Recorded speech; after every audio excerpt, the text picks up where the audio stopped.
estáis? En el vídeo de hoy vamos a analizar la etapa de Santiago Solari como entrenador del primer equipo, cómo llegó al Real Madrid, al primer equipo, cuáles fueron sus aciertos, cuáles fueron sus errores. Este vídeo se va a dividir en dos para que no se haga muy largo. Para ello voy a contar con la ayuda de Daniel Benavides, que es un periodista de lo mejorcito que hay en España. Comenta los partidos de Segunda División B en la otra y además colabora con Javier Pérez Sala en un programa deportivo que se llama A Mi Manera de Radio 4G. Os dejaré las redes sociales de Daniel Benavides también aquí abajo en la cajita de información para que le podáis seguir, porque no os vais a arrepentir. Bueno, pues lo primero que hay que analizar es si se merecía Santiago Solari subir al primer equipo y si era el sustituto perfecto de Julen Lopetegui, así que vamos a escuchar a Daniel Benavides y luego os doy mi opinión. Pues Maribel me ha invitado a su canal de YouTube para que sometamos a juicio la figura de Santiago Solari.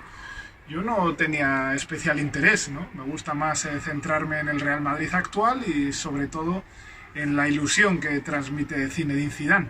Pero vamos a incidir en el argentino. ¿Era el entrenador ideal para el Real Madrid? Obviamente no. El argentino es una figura pues todavía inexperta en el mundo de los banquillos, que solo había trabajado en las categorías inferiores. ¿Es el sustituto idóneo para Julen Lopetegui? Yo creo que lo ideal cuando tú realizas una apuesta por un entrenador es que ese sea el entrenador en la temporada. Solari no realiza ningún movimiento para hacerse cargo del banquillo del primer equipo. Solo los malos resultados, la sensación de que el equipo no funcionaba, las derrotas consecutivas, pues propiciaron un cambio en la dirección. Y en ese momento se entendió que era mejor apostar por una línea continuista, por alguien de la casa, y no comprometer la planificación de la próxima temporada. En esta cuestión estoy de acuerdo con Daniel Benavides. Para mí no era el entrenador idóneo para subir al primer equipo. De hecho me sorprendió bastante. Santiago Solari sabe que yo he sido muy dura, muy crítica con él en las ruedas de prensa del Real Madrid Castilla. Incluso pues se ha cuestionado en muchísimas ocasiones su papel en el Real Madrid Castilla, por ejemplo el año pasado, que no consiguiese subir al primer filial a Segunda División con el equipo que tenía. Pero bueno, una vez subido al Real Madrid, al primer equipo, yo creo que tanto el club como la afición como los jugadores se pensaban que Santiago Solari iba a ser Zinedine Zidane, que iba a llegar del Castilla al primer equipo y que iba a ganar 3 Champions seguidas, pero no ha sido el caso. Quizás con un jugador como Cristiano Ronaldo lo hubiese conseguido, pero Santiago Solari se encontró otro equipo totalmente diferente y la verdad es que en los primeros partidos me sorprendió bastante porque se encontró un equipo bastante derrotado y hundido anímicamente y él consiguió con su mentalidad recuperar a este equipo, pero como también ha dicho Daniel Benavides, él se encontró un equipo hecho, no tomó ninguna decisión en cuanto a los fichajes y quizás fue un error no fichar en el mercado de invierno. Sí que es cierto que se fichó a Brahim, pero yo creo que el Real Madrid necesitaba un goleador. Y ahora vamos a hablar un poco de cómo jugaba el Real Madrid de Santiago Solari tácticamente, cuáles fueron los errores del argentino, cuáles fueron los aciertos y si confiaba el equipo en él, la afición, etcétera. Vamos a escuchar a Daniel Benavides y luego hablamos. La primera duda que existía sobre la figura de Santiago Solari era si el vestuario, con tantos pesos pesados, con tantos ganadores de Champions, le iba a respetar.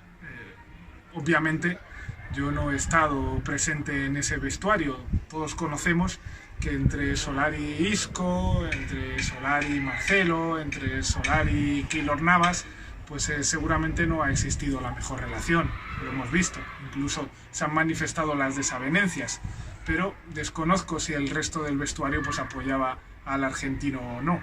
Hay indicios que me invitan a pensar que sí, el hecho de que los jugadores se han vaciado sobre el terreno de juego, de que se han comprometido y de que varios de ellos incluso tuvieron mensajes emotivos una vez que se produjo la destitución del técnico.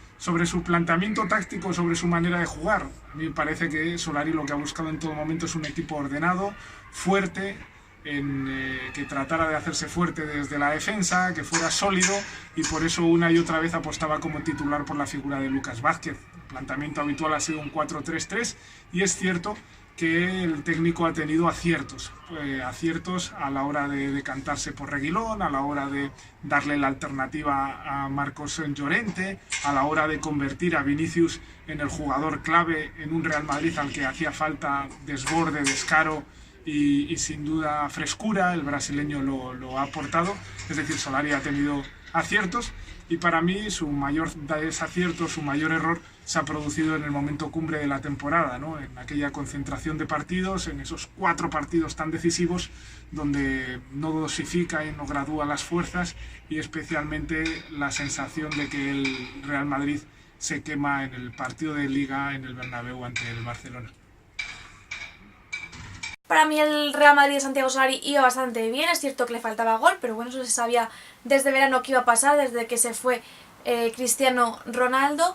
Y bueno, el equipo iba bastante bien, pero para mí hubo 2 momentos clave en lo que se torció todo, y es que primero fueron las lesiones bastante importantes del equipo, y después cuando debido a esas lesiones Santiago Solari se cargó a los pesos pesados, les empezó a dejar apartados del equipo poco a poco. Cuando regresaron de esas lesiones, por ejemplo Marcelo, Bale, Marco Asensio, Isco, se encontraron que ya no tenían sitio en el equipo porque Santiago Solari tenía un 11 bastante decidido, y creo que eso fue uno de los errores del argentino, contar solo con 11-12 jugadores y de ahí no moverse. Mató al equipo físicamente y en los 3-4 partidos más importantes de la temporada el equipo estaba fundido, y tácticamente pues bueno, Santiago Solari buscaba no ser un coladero en las bandas, sobre todo que con Marcelo lo estaba haciendo, por eso puso a Lucas Vázquez para que defendiese, porque defendía muchísimo más que Bale, ya que Bale en este aspecto no hacía absolutamente nada. Y con Vinicius pues bueno, buscaba ese desborde y quizás confiaba en él en el que marcase los goles, y la mayoría de los partidos ha jugado con un 4-3-3. Es cierto que uno de los aciertos de Santiago Solari es dar oportunidades a jugadores como Reguilón, Marco Llorente o Vinicius, pero estas oportunidades al principio vinieron porque los jugadores que tenían esa posición ganada se lesionaron. Entonces Santiago Solari se vio como en la obligación de poner a Reguilón por Marcelo, a Marco Llorente por Casemiro, pero creo que también uno de los aciertos fue que cuando regresaban los jugadores como Casemiro, Marcelo de lesiones, él siguió manteniendo a Reguilón o Marco Llorente. Marco Llorente deja de ser titular porque se lesiona. Y para mí sin duda el error catastrófico fue el partido de Liga en el Santiago Bernabéu contra el FC Barcelona. Una vez que te eliminan en Copa del Rey, que ya pierdes esa competición que el Real Madrid tanto deseaba porque llevaba muchísimos años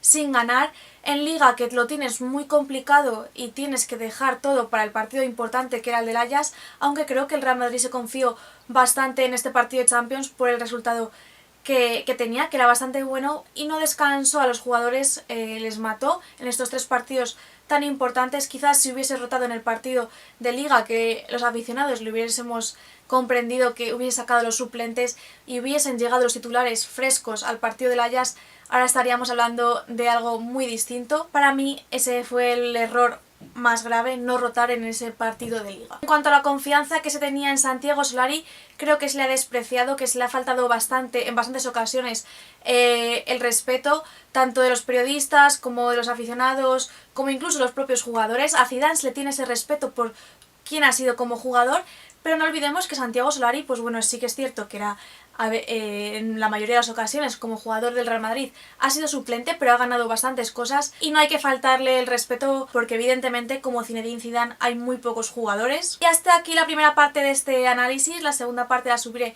en unos días. Os dejo abajo tanto mis redes sociales como las de Daniel Benavides. No olvidéis suscribiros a mi canal y no olvidéis comentar abajo si Santiago Solari se merecía llegar al primer equipo y cuáles fueron sus errores y sus aciertos, o cualquier cosa que veáis oportuna. Nos vemos muy pronto en el siguiente vídeo. ¡Chao!